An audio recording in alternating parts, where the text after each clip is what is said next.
College football nation, we are back, and we are back with a very fun week. I mean, the big news, the big message of this week is probably the game of the week. Tennessee, game of the year for sure. Yeah. Tennessee and Georgia, from a DFS perspective, there's a lot of question marks. From an excitement and game perspective, it's going to be a lot of fun to watch. Definitely must-watch TV. Do we think it can be high scoring? We're going to break that down for you this week. Before we get into it, though, we're continuing to be pretty hot. I would say last week was probably not one of our best weeks of the year, but it wasn't bad. I mean, we hit on a few pretty good plays. I still cashed on a bunch of lineups as well. Hopefully we can carry some of our positive momentum throughout the season to this week. From a high level this week, things don't look as clear, right? There's a few guys that are going to be super chalk. There's a lot of game environments that are interesting that we can potentially look at. Dave, what are you thinking about this slate? I'm loving it. We talked beforehand, but I'm loving it. But then I'm like, am I just loving it because I love a couple games and I'm really all in, investing in the environments? I'm going to ignore a few others.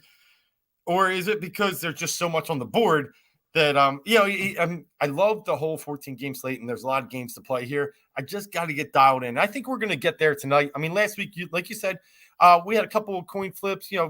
I was decent in GPP, but we did hit on some. I mean, we were all over Deuce Vaughn, the best, and Ibrahim, best running backs on the board. Our biggest problem, Joe, Bo Nix. Are we done? Are we just going to – are we going in ever? 53 points again last week. I just can't get there, but, God bless you guys that can. He's having an unbelievable season. The way he's doing it is so unique. Yes. And the thing with Bo Nix is at this point, obviously we've been wrong about him. I'll hand up, we'll take that one, but I still stand by I'll say this about guys who I like. It's just really hard to pay for anyone at that price. They have to be so good. The shame of it is Bo Nix has been that good. I mean, the rushing touchdowns, the throwing touchdowns, he just gets there even at that price, which is crazy, but it's happening. So I'll back off. I'm not going to say trash him and not play him anymore.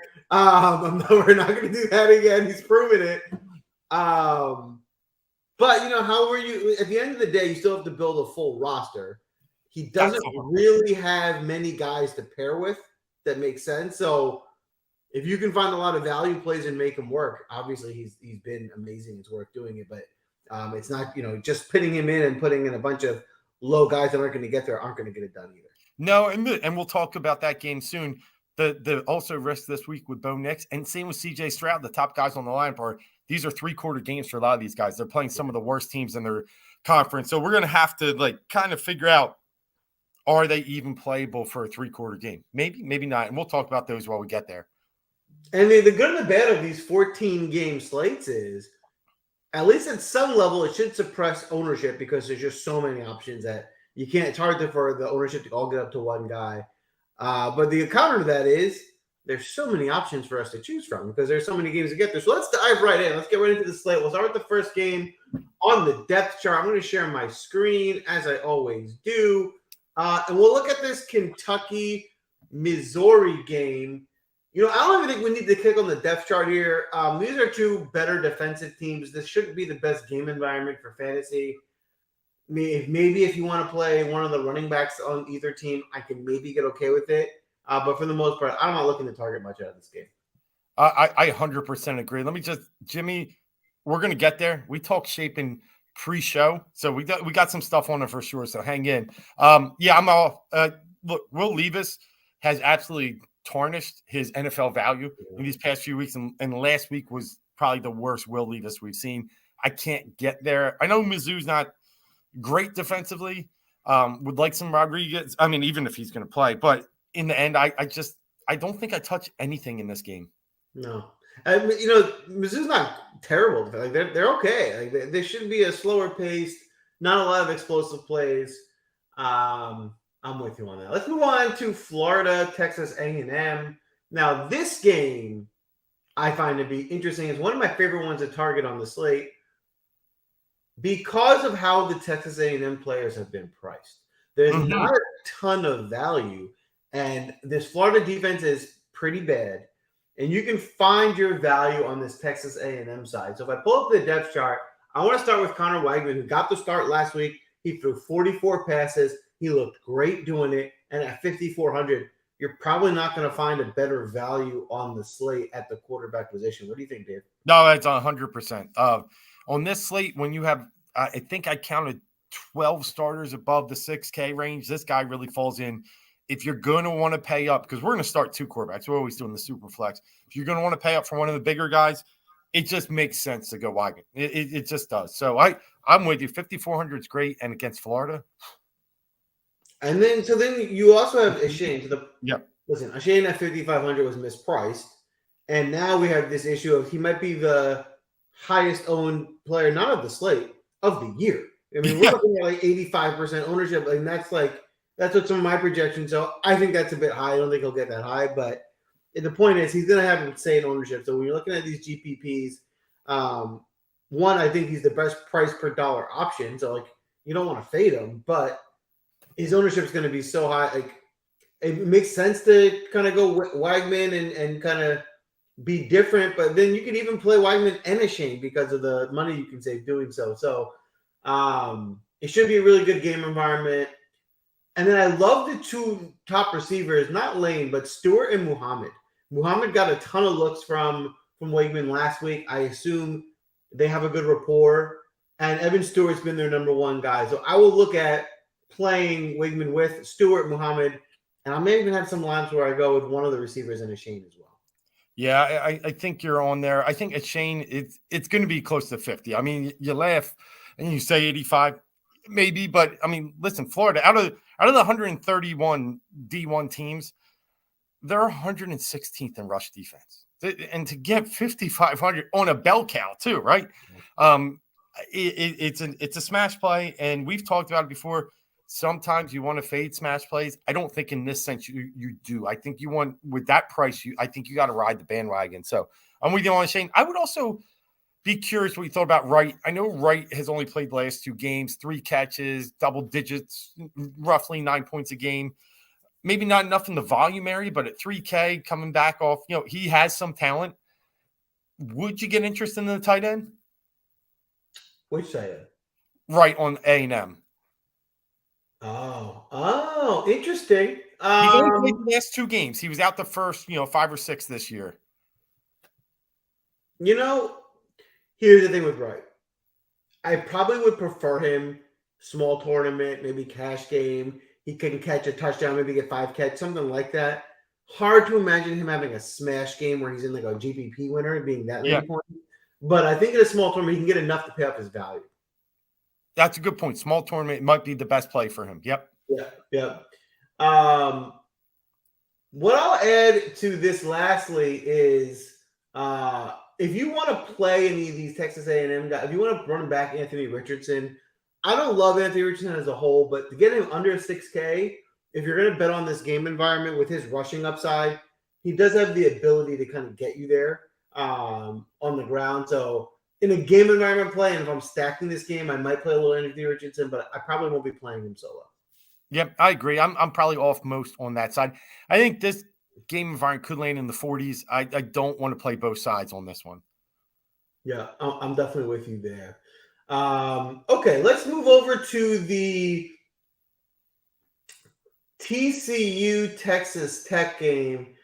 The problem here is we don't know what we're going to do with this Texas Tech quarterback situation. They're playing 3 guys right now. None of them have really won the job. It's just too murky for me to invest money into this situation. There is the potential that one of them has a great game and breaks the slate. They play a really fast pace, but we just don't know who it is. And right now you're taking a guess. It could be a wasted investment. So I'm going to take the risk out of it and not play him. And kind of the same sentiment goes at running back with Brooks and Thompson, and they're splitting carries. Both guys are good. And one of them was a bell carrier. I'd play him, but with splitting carries, they kind of eat into each other. It makes it hard to play either one of them.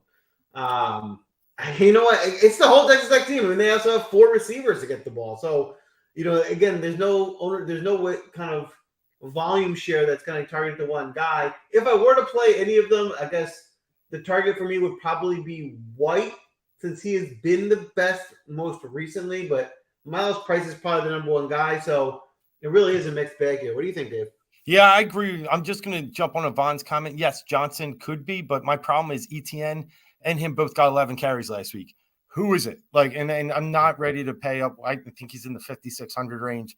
For a guy that I just don't know it might be sharing 50%. So, yes, I agree. Texas A&M not great against the run. I think they're going to split it between Richardson and like everybody's going to get a piece of the ball.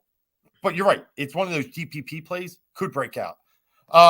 Yeah, Texas Tech side, until if we could get closer to game time and understand who's starting at quarterback, I would love it because you've seen how TCU plays. They're willing to put up 45 by half like they did against Oklahoma and play all the way through the third, early fourth and play that pace. They're going to play a huge pace. So if, Texas Tech has an okay defense on both passing and rushing, they won't allow 50, but the pace is going to be tough. So you're going to need a guy to keep up. So if we knew the quarterback on Texas Tech, I would love to smash one of them. But as it stands, they spread the ball out way too much throughout the rest of the offense that I'd be off anything on Texas Tech outside of the quarterback. Yeah, I'm with you there. On the TCU side now, even though it's hard to play these Texas Tech guys because it's just so spread out, they do provide a very good game environment. Yeah. So, see ya. Thanks for joining in tonight as well. So what that means is Max Duggan is going to get more offensive plays than normal because it's going to be a fast back and forth, what I'll call the windshield wiper game, right? Back and forth. Back and forth. So, if you want to play Max Duggan, who runs it with his legs, who can throw it all over the place, he'll be one of my top 3 quarterbacks that I'll look at this week for sure. Kendre Miller is an elite running back. I think they continue to disrespect him at his price tag. I think he should be close to 7K. In the low 6K range, you can absolutely play him. Even though the Texas Tech run defense isn't bad, in this kind of game environment, Kendre Miller is going to definitely be in play. And then Quentin Johnson, who's one of the better receivers in the country, playing with a great quarterback. They feed him the ball. They get him involved as much as they can. Those are the 3 kind of main guys that they funnel their target shares to. So those will be the 3 guys I'll be looking for. Yeah, Johnson's my big one. I agree. He's got 34 catches or past 5 games. So there was something wrong early in the season. We were waiting for him to break out, had that big breakout game against KU. And now you're just really starting to see the consistency. So I'm definitely intrigued in the Johnson. I don't think 7,400 is too high. I do think it's going to be tough to pair him with Dugan, but I think I'll find some creative ways. So it's only, if I'm going to do that, then I'm off Miller. I won't play all 3 in one lineup, but I do like all 3.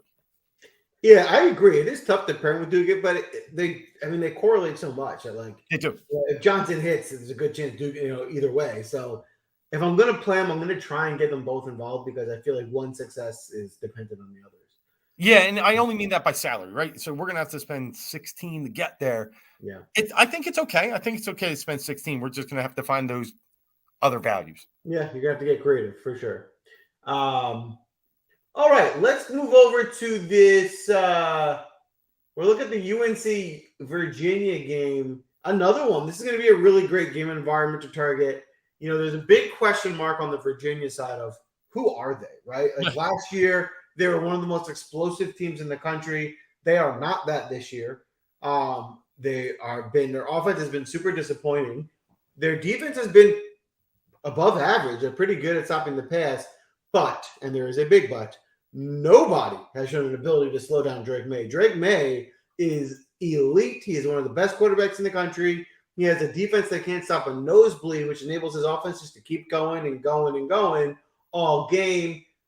At this point, to me, Drake May should be the guy that's in the 9K range. So the fact that you get him at 8,200 is actually a really good value. So Drake May, probably my favorite quarterback play of the week. Just because, he's relatively affordable at 8,200. He runs it. They score a ton of points. He has the best receiver in the country. Just checks a lot of boxes. And then the question is, can Virginia keep pace and have an explosive offensive game as well? Yeah, Drake May averaging about 14 carries a game in the big slates. I love it. I mean, outside the passing too, which has been fantastic. Don't get me wrong. He's been just great. His floor, it was a Georgia State game early. It was about 20 points. but his ceiling's almost 50. He's just right there in the 37-point average, 8,200. Just feels like one of the better plays on the board. I'm with you. On the other side, I love Brendan Armstrong. Last year, he seemed like a really good week in and week out play. I don't know what's happened to them. They haven't scored over 20 points since playing Richmond. And they play games in the teens. And until now, this is the week, right? Yep. I think you could get creative here. UNC is so bad defensively, like so bad.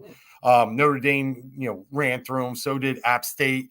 Every team has put up big games. You could get lucky here and play a little Virginia and really get some low ownership. I wouldn't do it a lot. I do it a low amount of lineups. I'm with you. And this is what I'm going back and forth on this. This is a good – I want to pause here. I want to dive a little deeper on this because they've been so bad, but they're not going to stop North Carolina. Like North Carolina's going to get there. So then I just don't think this is going to be like a 34-14 game. Like eventually they're going to have to try and keep pace. And North Carolina's defense is so bad that they should find a way to score. So I'm confused because I'm like, what do I do? I'm leaning toward somehow Virginia finding a way to score points and keeping pace with this North Carolina team. And maybe that's at the running game. The add to the confusion. Paris Jones, who's their main back, is out and doesn't look like he's going to play. So is it Hollins? Is it Brown? It's a good way to find some of that value that we've been talking about. If you want to go with one of these backs, maybe they've been explosively on the ground. I could totally see that. I could see Brendan Armstrong having one of those vintage games from last year where he goes bazonkers. And then we can look at one of these receivers. The two receivers I really want to focus on are Thompson and Wicks, but you're priced up, so you pay up to get them in your lineup. Yeah, I think I want to play some Armstrong. I'm there. We're talking through it. I want to play him. I don't know how much I'll get on the receivers. Thompson would be the guy, but again, we're paying a little more. Maybe Xavier Brown. You mentioned it. 16 carries last two games, 3,200. I mean, he could easily get 16 in this game. And versus North Carolina, 16 carries equals 100 yards. So I like that call. I might play Brennan on my own mixed in with a running back. So you'll play Armstrong without a receiver too? I think I'm going to. I'm just not confident. Thompson's good, but I just don't know if I'm ready to just lean all in. I think he'll spread it around. He'll run himself. Yeah, I think I'm talking myself more into just Armstrong and super flex, and then May and maybe some pieces. Downs has been great. I'd rather maybe pay for Downs than Thompson on the Virginia side. I agree. I think I'm with you on that. The only other guy in this game I just want to mention before we move on, obviously Downs is maybe the best receiver in the country. Play Downs every week, with or without May.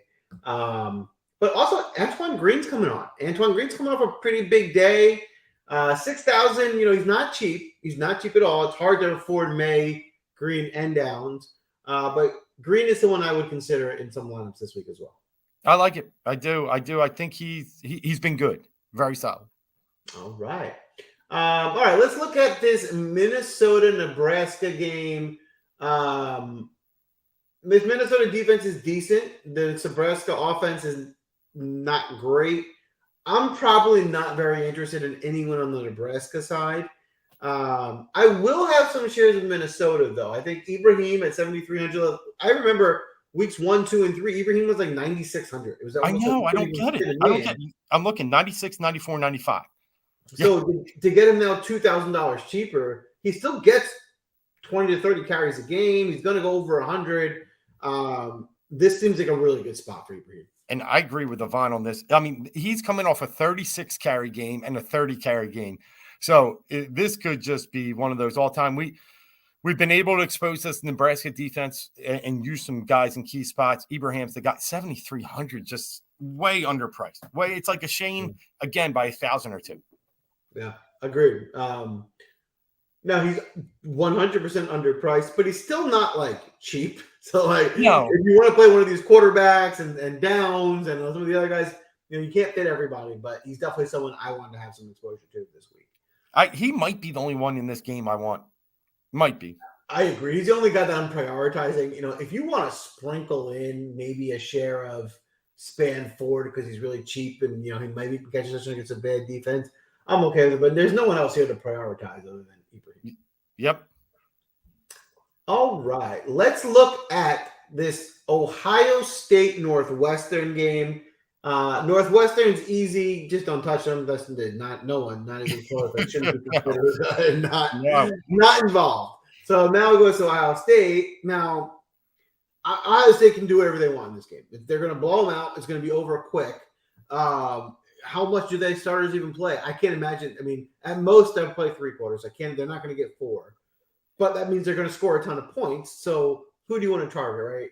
For me, I like Henderson at 6,400. I don't know why they came down so much. He is sharing carries with Milan Williams, but Henderson's still the guy, and he can certainly go off in this game. So I think the price is right for Henderson. Is the best way to get exposure to this offense.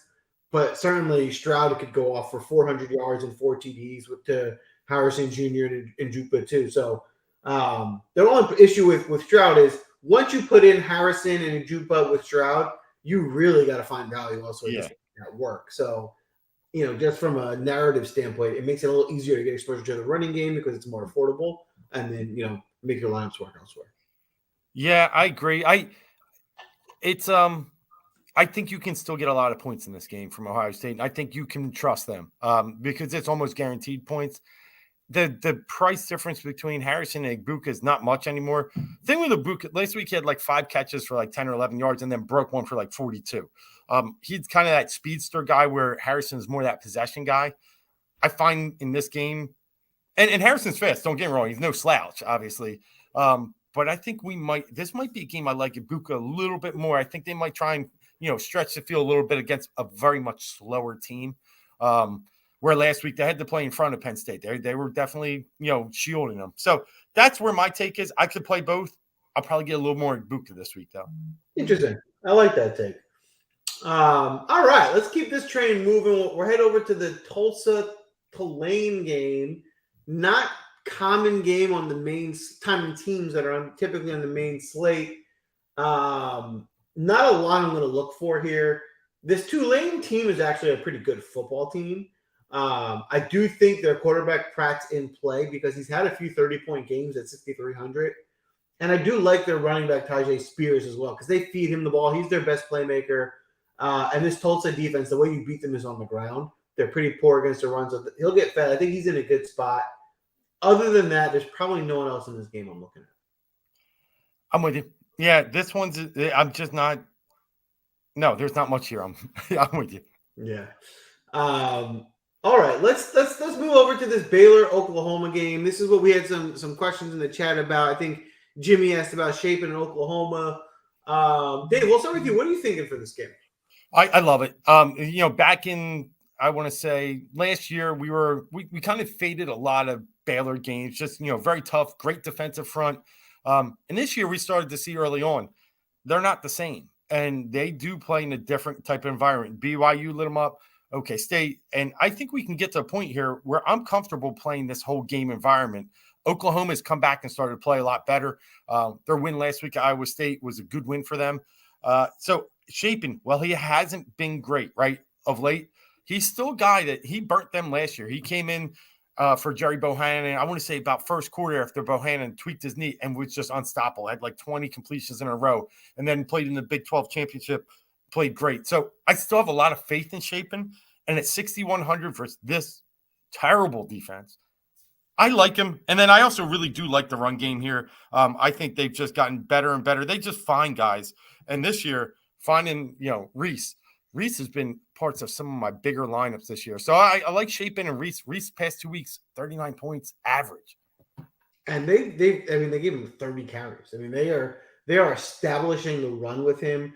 Even at 6K, I still think you're getting a good deal with Reese against this, like you said, porous Oklahoma defense.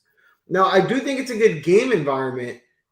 The only problem is, even though they've come down, I still think they're overpricing these Oklahoma guys. This is not, your old classic Oklahoma offense with a Heisman Trophy winner quarterback. They're not that offense. They're good. They're not great.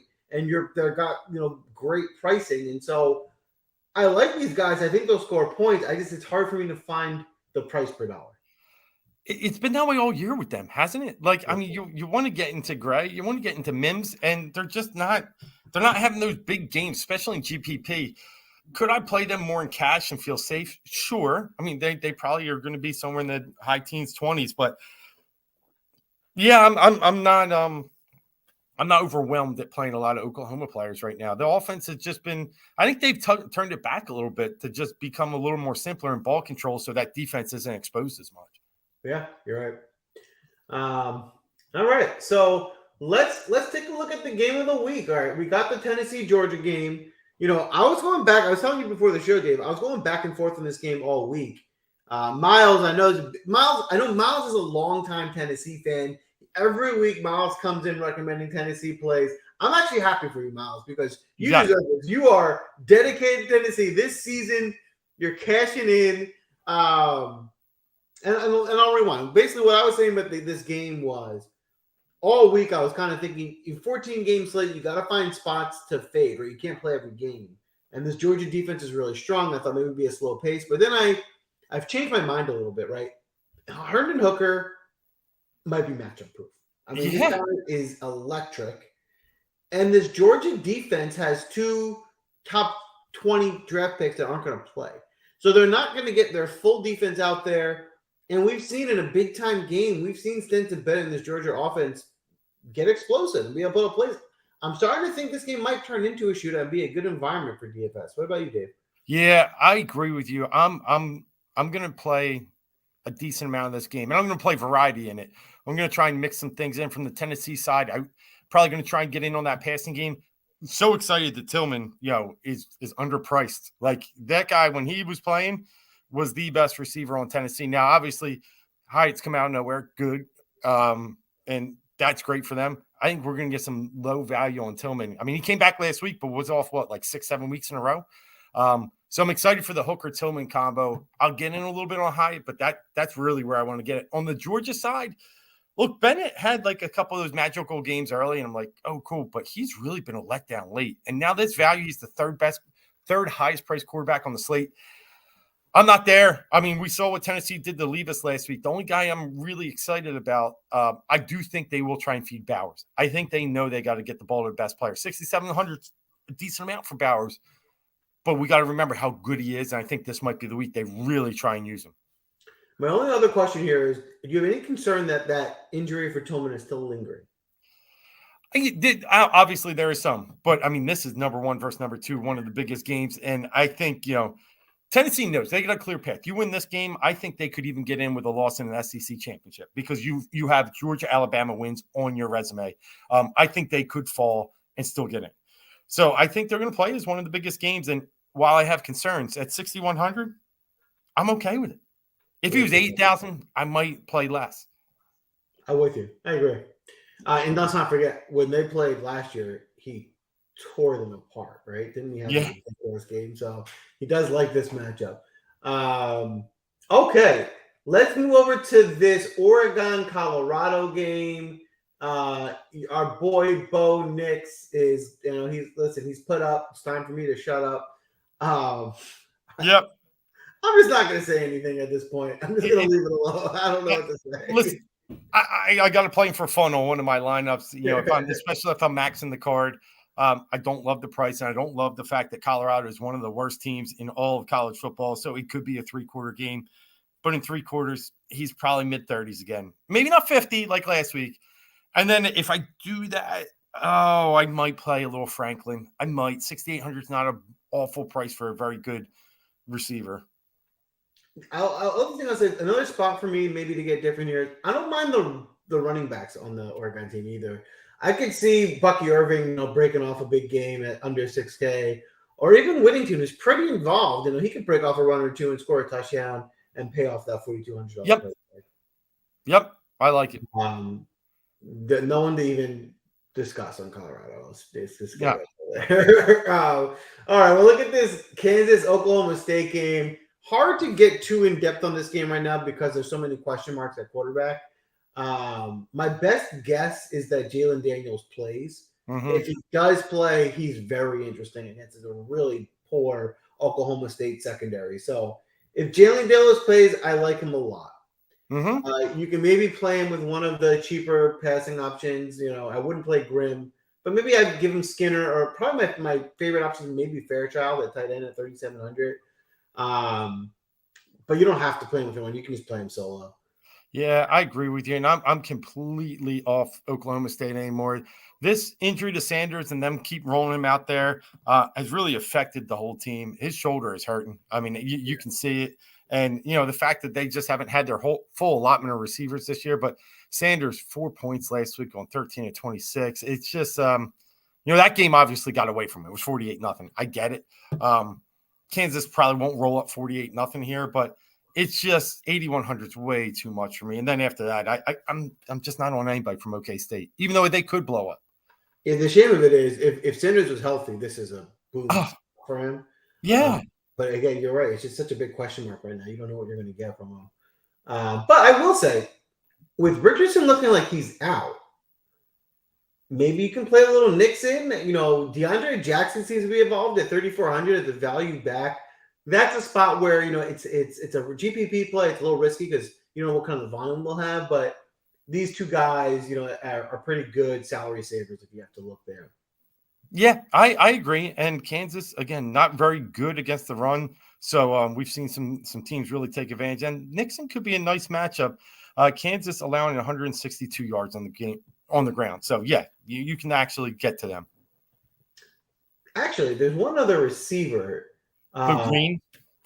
Well, I was going to do – is he not even on the depth chart? It's a Johnson. He's not even on it. Not Brady Johnson. Okay. Hold on. Let's see. Johnson Jr. This is the young – he's like a freshman. This guy. So last week, he only had 2 catches, but he had 8 targets. The week before, I think he had another 8 or 10. We had 6 for 90 against Texas. He's coming on. He's a tall, skinny guy, but he's very athletic. They're getting him more and more involved. I think his playing time is reliant on Braden Johnson getting to be out. If he is, though, at 3,700, here's a guy that maybe you can sprinkle in against a pretty bad secondary who has a chance to kind of blow up at this price point. I love it. We're pulling one from off the depth chart, the line. Yeah, I love it.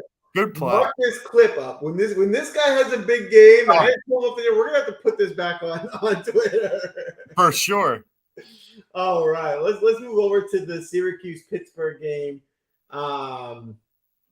I'll start on the Pittsburgh side. The only guy in Pittsburgh I'm really interested in is Israel Abakanda, who this is, again, we've mentioned him a few times this year. An NFL back, they really feed him the ball. I mean, they give him the ball every time.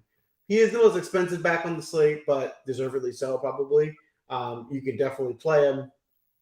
On the Syracuse side, Syracuse is 3 players, and it's every week we mention them, right? It's Schrader, Tucker, and Gatson. All 3 are in play. You can play Schrader's out. Oh, Schrader's confirmed out? That's what I thought I saw. I'll double check. He left at halftime last week, and that Del Rio came in. The line I'm getting, he's out. So if Schrader's out, that makes things more challenging with Gatson. You don't know who's going to be throwing the ball. Yeah, and when we saw it last week, I mean, Gatson, fantastic, but just 4 catches last week. And I think only 2 happened after Schrader was out. So it'll be interesting.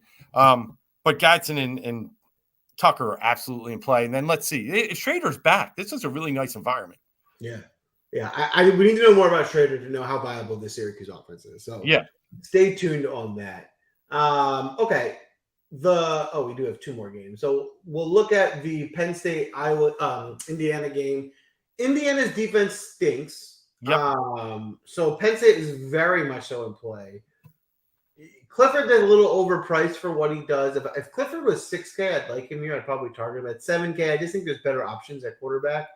But I like, again, the issue with Penn State is Allen and Singleton split carry. So neither one's going to be a bell cow. But against this really bad Indiana defense, either one can break off a huge game. And they're both priced very affordably. So Singleton is my preferred option. I think he's the better player. But I just think that means Allen's also going to be lower ownership, maybe a way to get different in a big tournament if you want to take a shot on him too. Yeah, I had some Allen last week and got lucky because I think he got 2 receiving touchdowns. So this week, I think it flips the script back a little bit more. They're almost dead even on salary too, right? So I think it's a better game for Singleton this week. He's just got that, like you said, that breakaway potential. Get past that first level, and I think he could be going here. It's interesting because they did start to get Tinsley involved a little bit more last week with 5 catches, 4 the week before, 5 again, but he's just not putting up. It's like 10-yard chunks at best.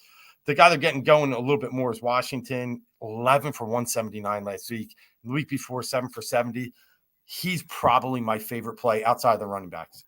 Yeah, I would agree with that. And then on the other side, I'm not really interested in Indiana.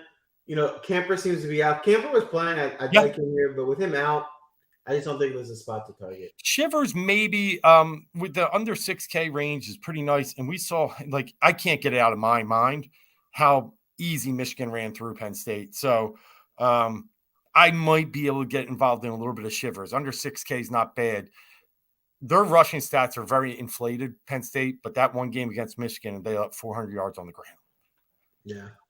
Henderson had a big week too last week for Ohio State. Again, it came in chunks and it came late, so we'll see.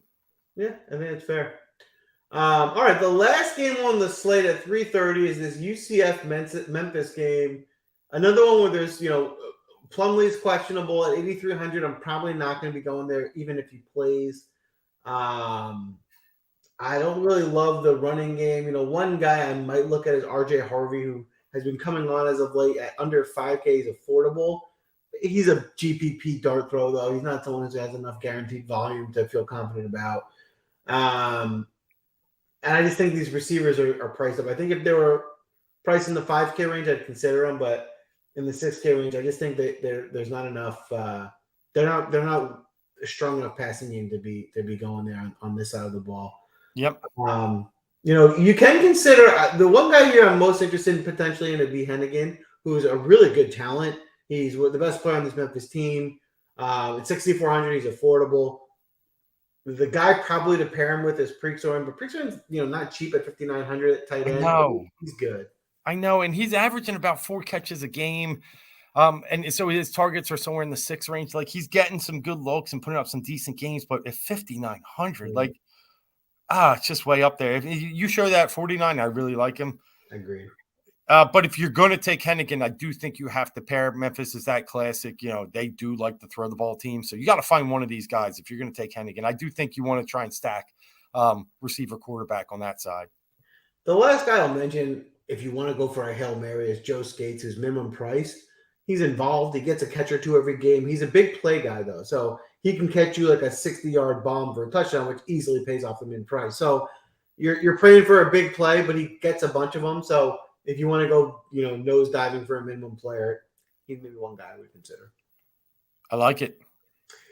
That's a wrap for this slate. Any parting words for us here, Dave? No, but I think the more we've talked it through, there are some really good games, and there's a couple that I'm definitely out on. Let's focus, where you like it, and try and, get 3-4 pieces in those games. So I do think you don't have to be scared of Georgia, Tennessee. I think there's a lot of value in that game.